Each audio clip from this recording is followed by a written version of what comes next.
m'appelle Andrea Jane et je te souhaite la bienvenue sur le podcast The Wildest Potential.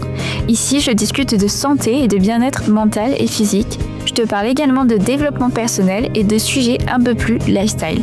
Je te partage aussi mes expériences, mes leçons de vie et ma boîte à outils où tu peux piocher conseils, astuces et notions qui peuvent t'aider et te permettre de développer ton propre plein potentiel. Voilà, je te souhaite une bonne écoute.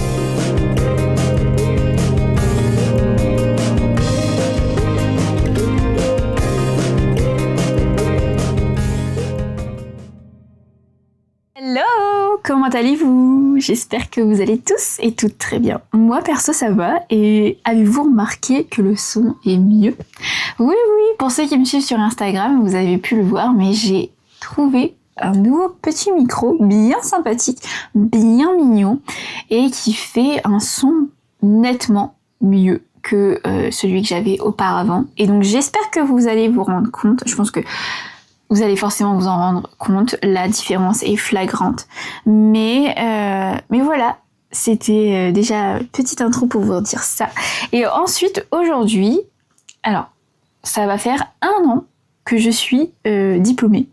Et pourtant, il y a 5 choses que j'aurais aimé savoir avant d'être diplômée. Et je vais vous les dire maintenant, aujourd'hui. 5 choses que j'aurais voulu savoir avant d'être diplômée. Allez, let's go.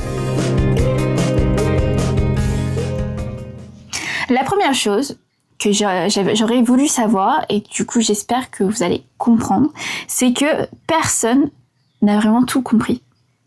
Et là vous vous dites, what the fuck? Oui, en tant qu'étudiant, on a parfois l'impression que les autres savent exactement où ils vont. Les autres, que ce soit vos camarades de promotion ou même ceux déjà dans la vie active. Vous pensez qu'ils vont exactement là où qu'ils savent exactement là où ils vont. Et pourtant, ce n'est pas le cas. Alors, certes, ils ont une idée, mais sachez qu'il y a pas mal d'embûches sur le chemin et qu'un chemin n'est pas tracé tout droit. Il y a des vagues, il y a des hauteurs, il y a des montées, des descentes. Donc il se passe toujours des choses et il y a toujours des petits obstacles par-ci par-là. Mais on peut aller au-delà. Et comme je vous l'ai dit, c'est un peu la métaphore que j'adore ressortir dans le podcast. C'est le GPS. Vous savez très bien que vous voulez aller au point A, au point B en partant du point A, mais vous ne savez pas quel itinéraire le GPS va vous proposer. Et l'itinéraire que vous avez envie de prendre. Et donc voilà. Après diplôme, il y a beaucoup de personnes qui vont réaliser que, voilà, les gens finalement, les personnes en général, elles vont un peu improviser. C'est-à-dire que elles savent pas trop ce qu'elles font.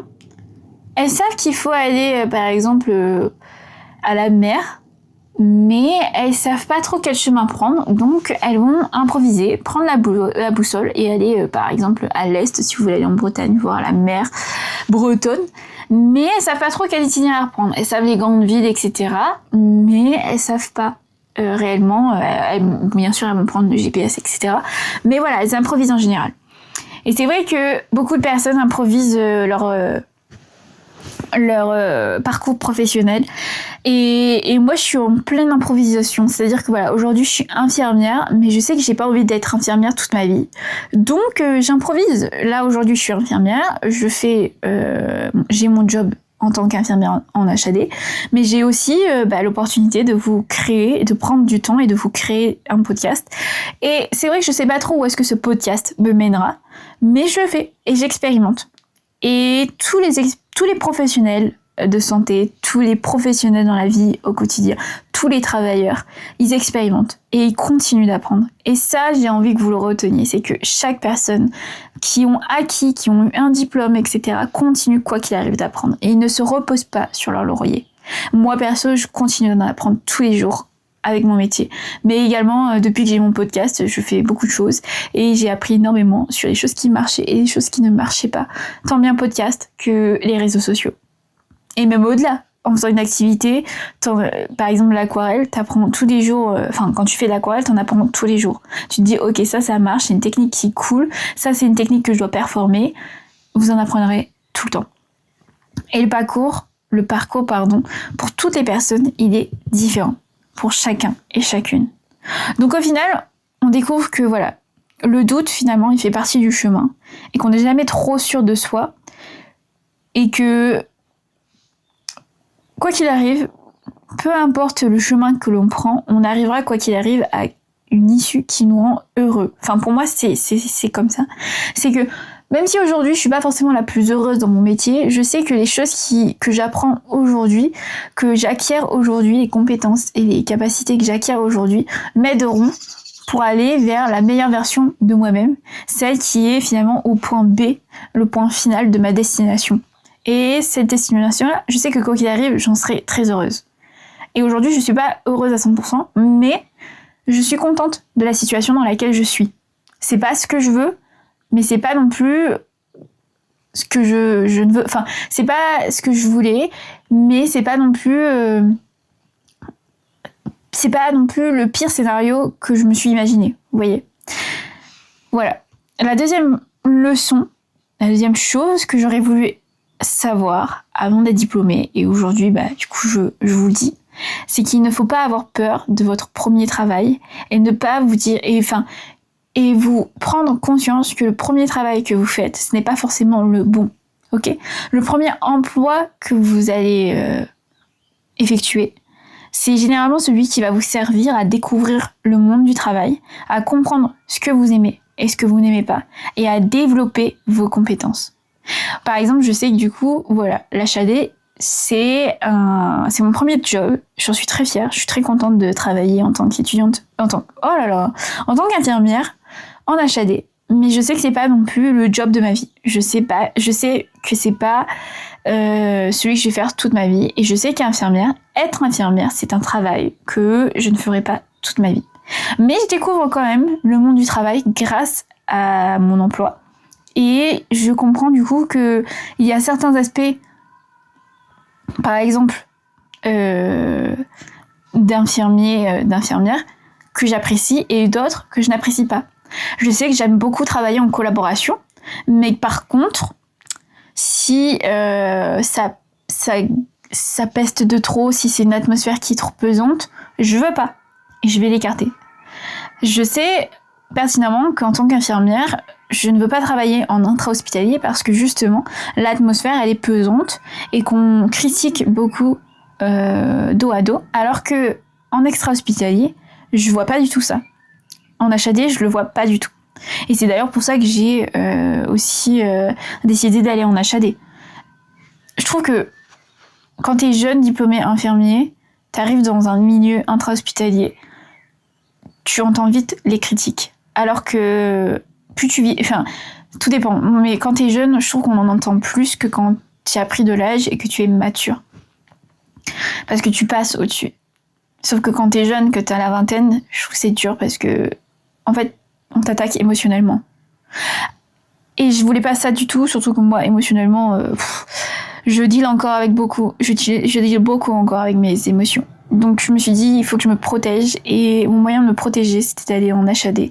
Et encore, l'HAD dans lequel j'avais fait mon stage, ce n'est pas du tout l'HAD dans lequel je travaille aujourd'hui. Parce que je savais que l'atmosphère dans cette HAD-là, elle était bien sur certaines antennes, mais elle était moins bien sur d'autres. Alors que là, l'HAD dans lequel je suis, peu importe l'antenne, je me sens bien. Et je suis très contente et je suis très reconnaissante qu'on m'ait présenté cet HAD-là à mon job dating l'année dernière. Vraiment.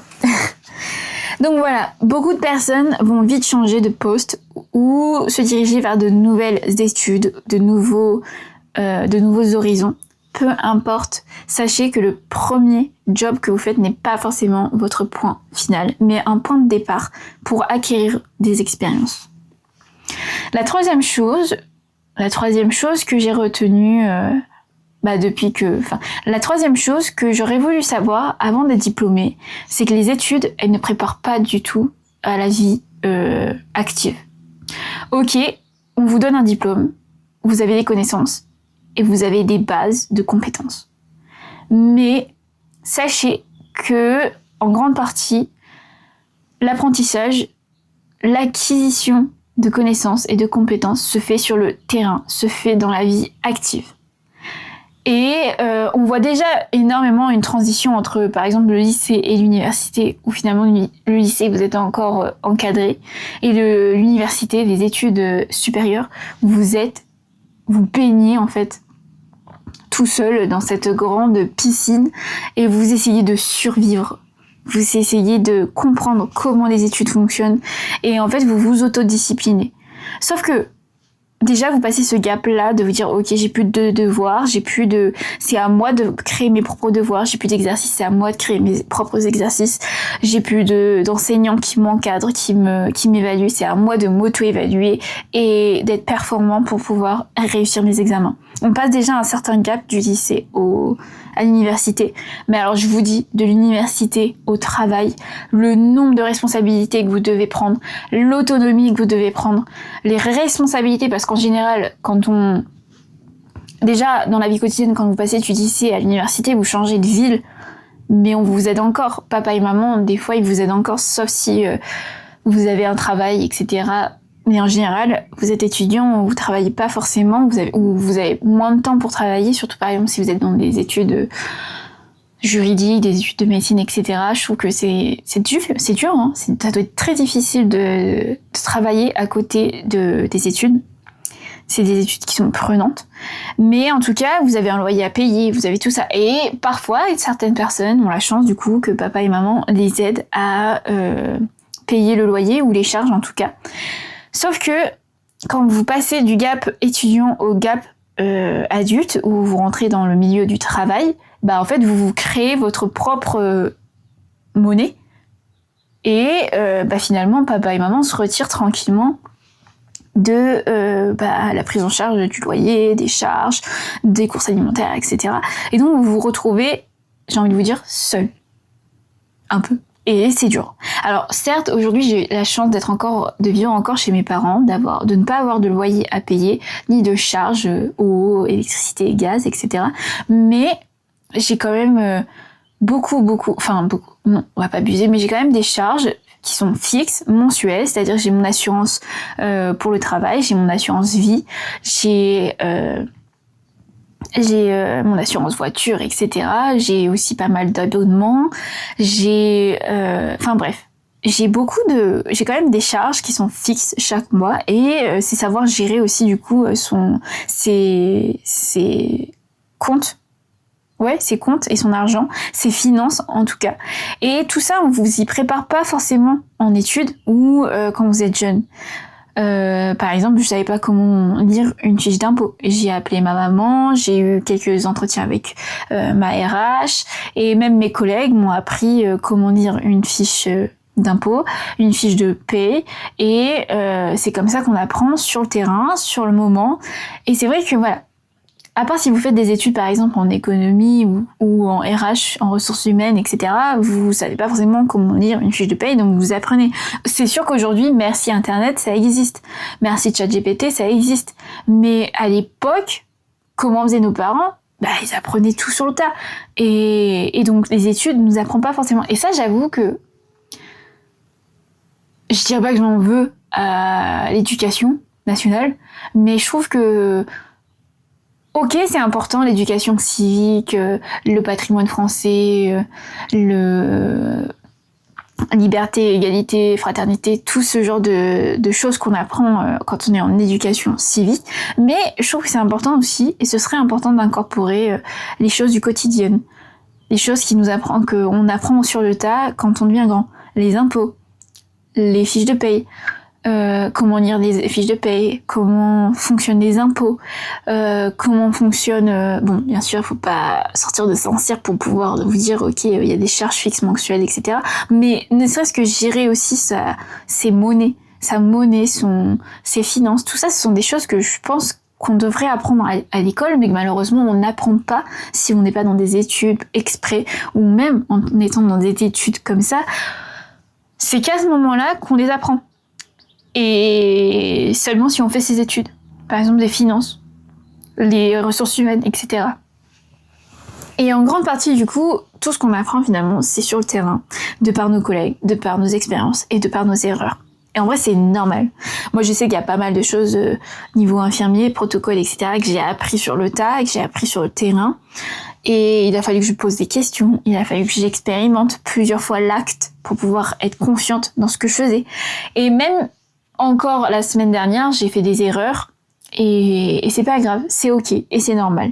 Mais du coup, les études, elles ne préparent pas à tout. Et c'est ça qui est important à savoir avant d'être diplômée.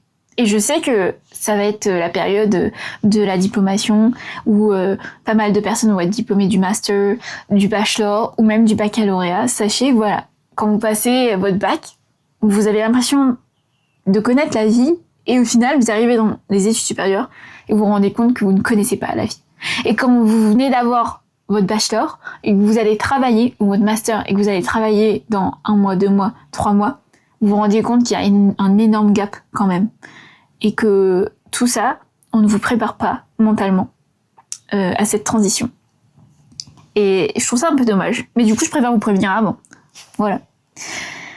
Sachez aussi, et c'est quelque chose que j'ai envie que vous compreniez, c'est que vous êtes totalement en droit de changer d'avis. Et c'est totalement possible.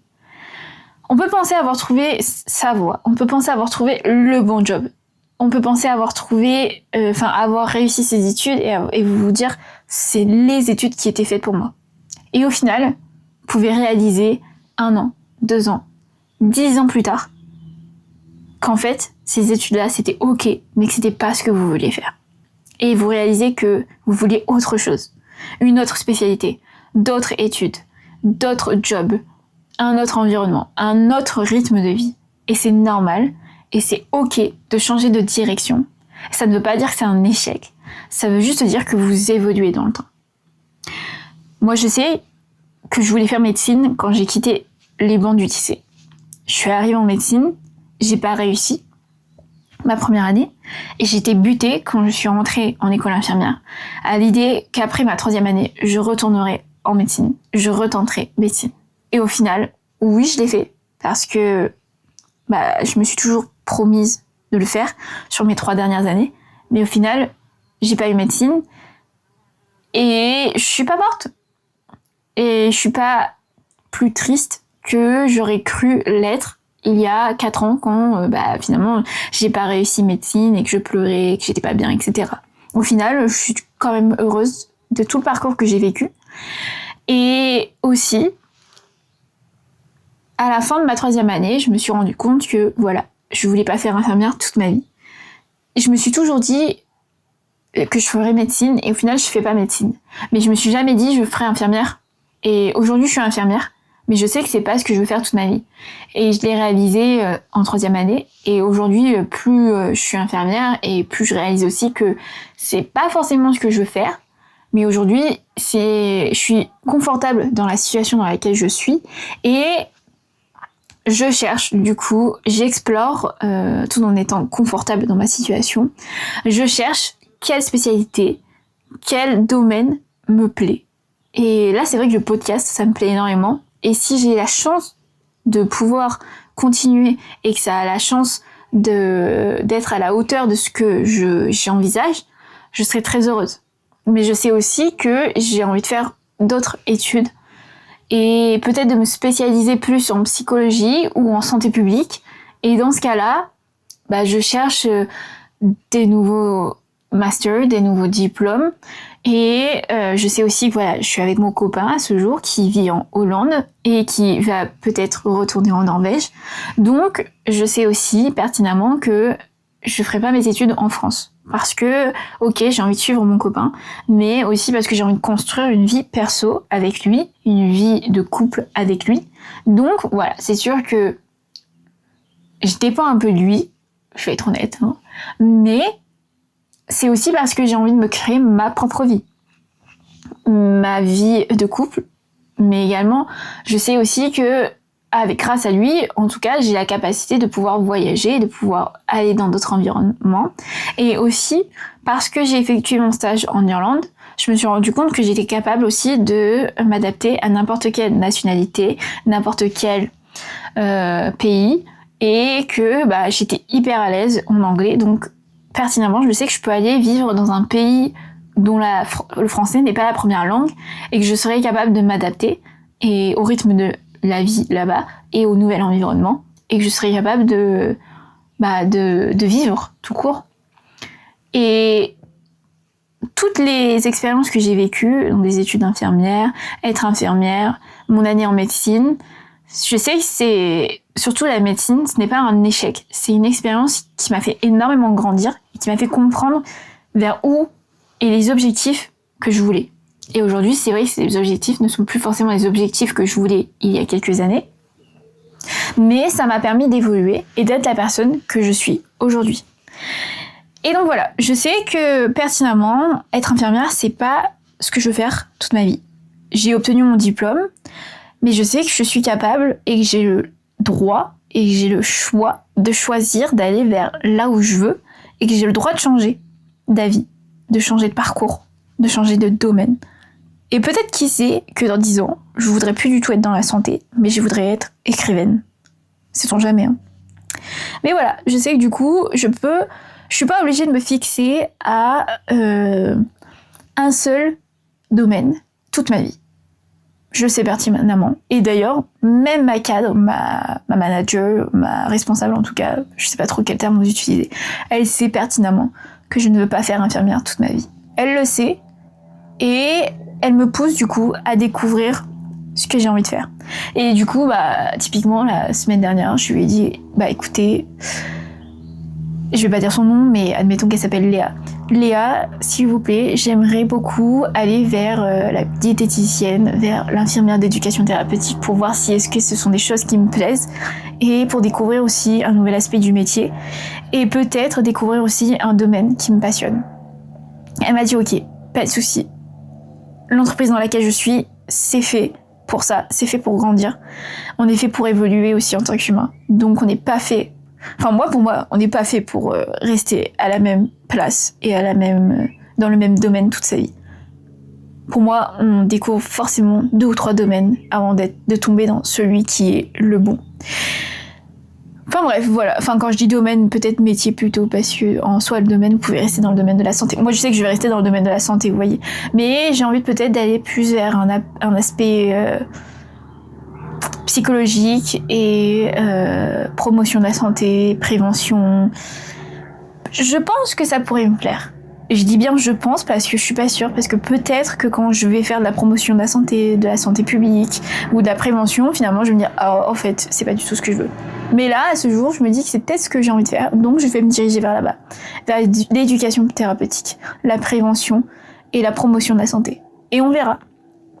Tout ça pour vous dire que changer d'avis c'est possible et que rien n'est fixe. C'est un flot de vie.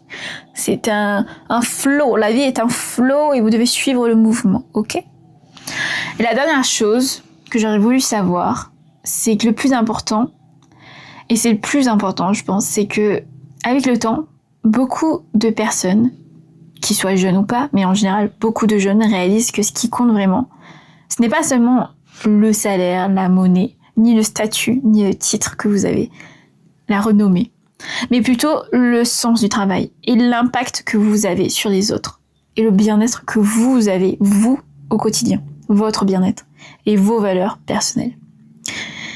Moi, j'ai énormément grandi et j'ai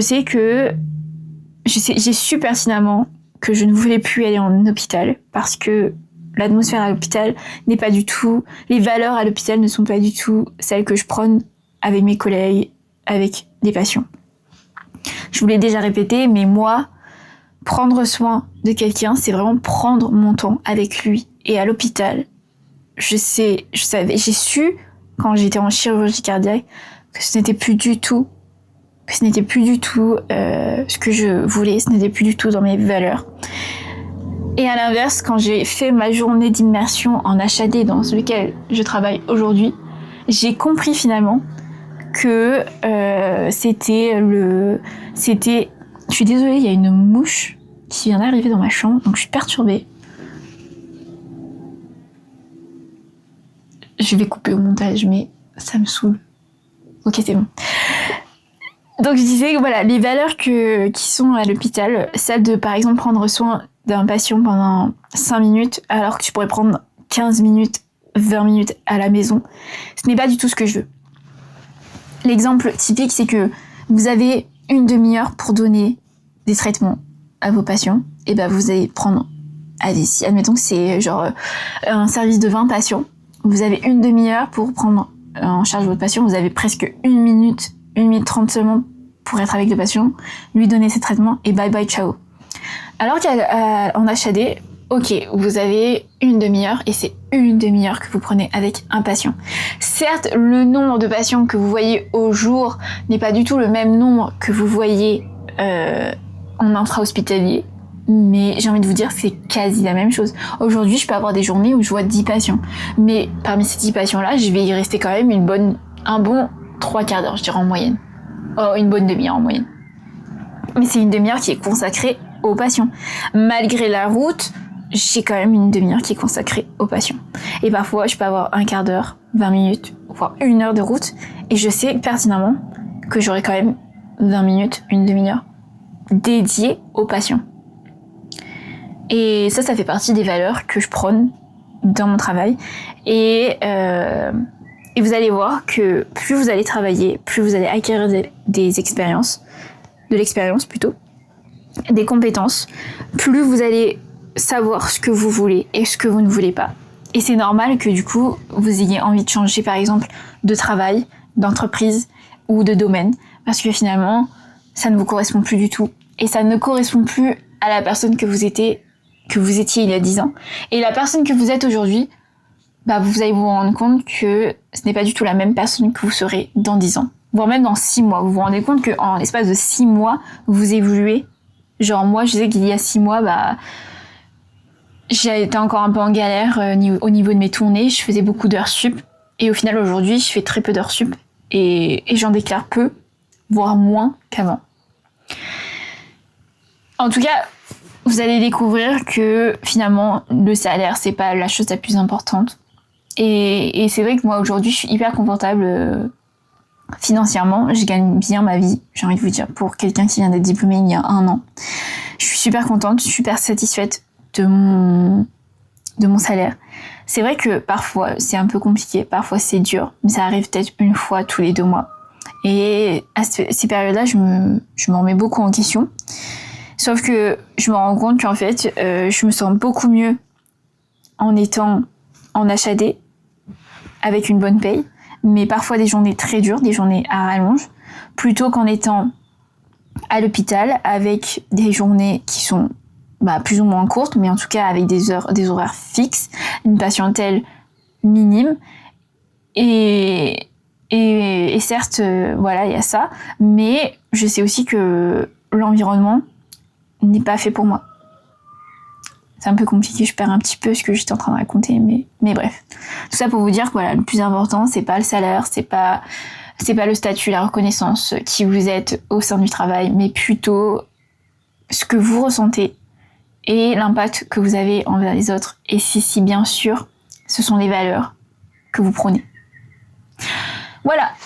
Donc j'ai envie de vous dire, voilà, finalement, obtenir son diplôme, ça ne signifie pas non plus que tout est décidé. Comme je vous disais, et c'est ce que je vous disais dans d'autres podcasts, c'est que votre plan A, c'est que vous pouvez partir d'un point A, aller vers un point B et vouloir changer d'itinéraire entre-temps pour pouvoir explorer de nouveaux horizons. Et quoi qu'il arrive, vous finirez au point B. Et j'ai envie de vous dire aussi que le début d'un chemin où on apprend à se connaître et à se construire, c'est le plus important. Obtenir son diplôme, c'est vraiment un début à un nouveau chemin que vous connaissez pas du tout, mais pour lequel vous allez apprendre, dans lequel vous allez vous diriger. C'est un peu l'inconnu, mais c'est celui qui va vous construire. Et c'est celui qui va faire de vous la personne que vous serez dans 10, 15, 20 ans. Et d'ici là, tout aura changé. J'ai une copine qui a pas eu ce qu'elle voulait, son master qu'elle voulait, et elle est triste, certes, ça va être dur aussi, mais d'ici 1 an, si elle veut recandidater, il y a beaucoup de choses qui peuvent changer et beaucoup d'opportunités qui pourront lui être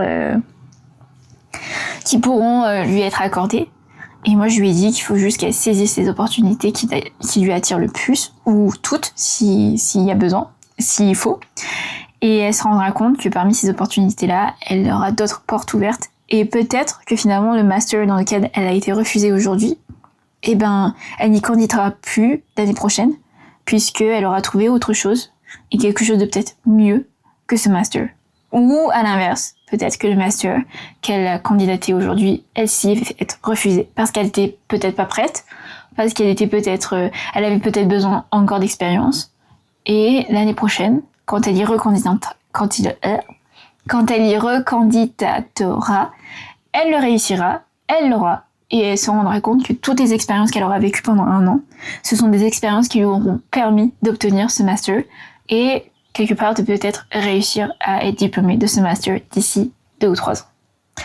Voilà, c'était les 5 choses que j'aurais voulu savoir avant d'être diplômée et que je vous partage. Et aujourd'hui, vous n'avez plus de secret. Après votre diplôme, vous aurez des doutes. Le chemin ne sera pas tout droit et vous prendrez plusieurs itinéraires. Mais c'est ok. C'est ok parce que quoi qu'il arrive, vous finirez par ce point final, et vous serez la personne que vous avez toujours voulu être. Voilà. J'espère que cet épisode vous a plu. N'hésitez pas à me suivre sur les réseaux sociaux et les réseaux sociaux du podcast. Et n'hésitez pas à laisser un petit cœur ou bien un petit commentaire, une petite note sous le podcast, peu importe la plateforme d'écoute que vous écoutez. Et voilà, je vous souhaite une bonne journée ou une bonne soirée ou une bonne nuit. Tout dépend de l'heure à laquelle vous écoutez cet épisode. Et je vous fais plein de bisous. Prenez soin de vous et ciao.